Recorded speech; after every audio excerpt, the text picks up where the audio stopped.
எல்லாருக்குள்ளயுமே வந்துட்டு வரும், அந்த ஸ்பார்க் வரும்.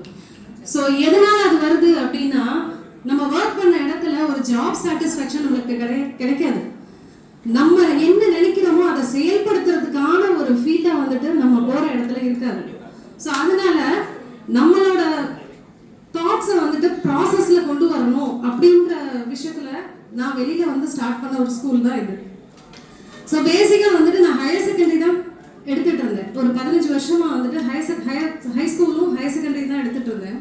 ஸோ பசங்க கிட்ட வந்துட்டு எந்த இடத்துல ஒரு மாறுதலை கொடுத்தோம் அப்படின்னா அது கடைசி வரைக்கும் மாறாது அப்படின்றத வந்துட்டு ஒரு தேடலா நான் சர்ச் பண்ணி, கிட்ஸ் ஒரு பர்டிகுலர் ஏஜ் வரைக்கும் நம்ம என்னெல்லாம் சொல்றோமோ அது எல்லாமே ரெஜிஸ்டர் ஆகும் மைண்ட்ல, குழந்தைங்களோட மைண்ட்ல. ஸோ அப்போ அந்த ஒழுக்கம் அப்படின்ற ஒரு விஷயம் வந்து டீச்சர்ஸை மதிக்கணுன்ற ஒரு எண்ணம் 9th ஸ்டாண்டர்ட் வந்ததுக்கு அப்புறம் குழந்தைங்கிட்ட வராது. நிறைய பிள்ளைங்க பேரண்ட்ஸ் கிட்டயே வராது. 9th வந்ததுக்கு அப்புறம் ஒரு மெச்சூரிட்டி வந்த உடனே அந்த பிள்ளைங்க பேரண்ட்ஸை வந்துட்டு மதிக்கிறதுக்கு தவறுறாங்க. 11th வந்தோடனே இன்னும் கொஞ்சம் என்னமோ உலகத்துல நிறைய நம்ம சாதிச்சிட்ட மாதிரி ஒரு ஃபீல் வந்துடும். அப்ப வந்துட்டு நிறைய இடத்துல நம்மளை ஏற்றி விட்டவங்கள மதிக்கணுன்ற ஒரு எண்ணமே வராது.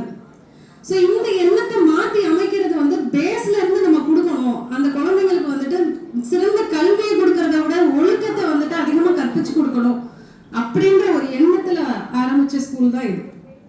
ஸோ 2018 நான் அதை ஸ்டார்ட் பண்ணேன். ஒரே ஒரு குழந்தையோட என்னோட இதை வந்து ஸ்டார்ட் பண்ணேன். இன்னைக்கு வந்துட்டு என்கிட்ட 30 குழந்தைங்க இருக்காங்க.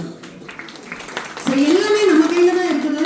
நம்மகிட்ட இருக்கிற எண்ணங்கள் தான் வந்துட்டு நம்மளை செயலாக்கம் பண்ண வைக்குது. அதனால இன்னைக்கு நிறைய பேர் விருது வாங்குறதுக்கு இருக்கிறீங்க.